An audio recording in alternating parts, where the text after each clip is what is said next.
Hi friends, welcome to my channel.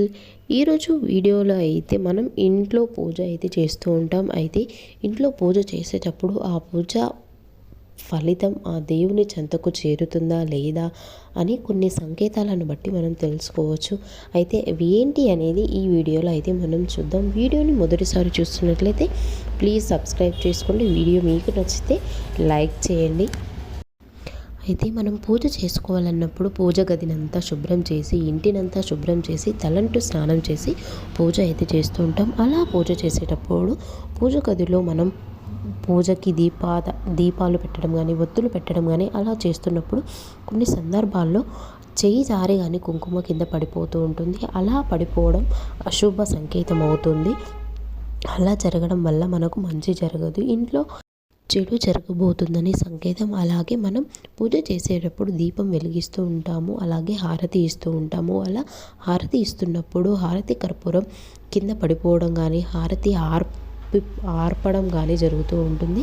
అలా జరగడం కూడా ఇంట్లో మంచి సంకేతం కాదు. మనం పూజ విధానంలో మనం ఏదో తప్పు చేస్తే తప్ప అలా జరగదు. అలా జరగడం కూడా అంత మంచిది కాదు ఇంటికి.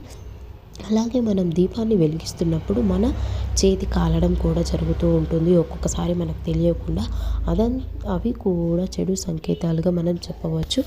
అలా కాకుండా మనం భక్తి శ్రద్ధలతో దేవునికి దీపాధారణ చేయాలి.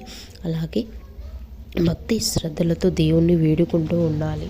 అలాగే మనము దీప ఆరాధన అయిపోయిన తర్వాత, హారతి ఇచ్చిన తర్వాత మనం కొబ్బరికాయ కొడుతూ ఉంటాము. అలా కొబ్బరికాయ కొట్టినప్పుడు కొబ్బరికాయలో పువ్వు వచ్చిందంటే మనకు శుభ సంకేతం అని అర్థం. మన ఇంట్లో మంచి జరగబోతుంది అని అర్థం. మనం ఉన్నత శిఖరాలకు ఎదగడానికి ఆ దేవుడి అనుగ్రహం మన మీద కలుగుతుంది అని అర్థం. ఆ దేవుడు మన మీద అనుగ్రహం చూపిస్తున్నాడని అర్థం. అలాగే కొబ్బరికాయ కొట్టిన తర్వాత కొన్ని కొబ్బరికాయలు కుళ్ళిపోతాయి. అలా జరగడం కూడా అశుభ సంకేతం. అలా జరిగితే ఇంట్లో ఏదో ప్రమాదం జరగబోతుందని అర్థం. అలాగే మన ఇంట్లో బల్లులు అనేవి తిరుగుతూ ఉంటాయి. మరి ముఖ్యంగా పూజ గదిలో బల్లులు తిరుగుతున్నాయంటే మన ఇంట్లోకి లక్ష్మీదేవి ప్రవేశించిందని అర్థం. బల్లిని లక్ష్మీదేవి స్వరూపంగా భావిస్తారు. ఇంట్లో లక్ష్మీదేవి మనకు రాబోతుంది, మన ఇంట్లో లక్ష్మీ కటాక్షం జరుగుతుంది అని అర్థం. అలాగే పూజ గదిలో నల్ల చీమలు కూడా రావడం కూడా శుభ సంకేతమే. ఇలాంటి సంకేతాలను బట్టి మనం చేసిన పూజా ఫలితం ఆ దేవుని చెంతకు చేరుతుందని తెలుసుకోవచ్చు. అలాగే మనం ముఖ్యంగా తెలుసుకోవాల్సిన విషయం ఏమిటంటే, మనం దీపం వెలిగించేటప్పుడు అగ్గిపుల్లతో దీపాన్ని ఎప్పుడు కూడా వెలిగించకూడదు. అగరబత్తికి అంటించి దీపాన్ని వెలిగించాలి. అలా వెలిగించడం వల్ల మంచి జరుగుతుంది. అది సరైన పద్ధతి, దీపాన్ని వెలిగించే పద్ధతి. ఇలా చేయడం వల్ల మంచి జరుగుతుంది. ఇలాంటి సంకేతాలను బట్టి పూజ ఫలితం మనకు అందుతుంది. దేవుని అనుగ్రహం మనకు కలుగుతుంది, మన ఇంట్లో మంచి జరుగుతుంది. ఇలాంటి సంకేతాలను బట్టి మనం తెలుసుకోవచ్చు.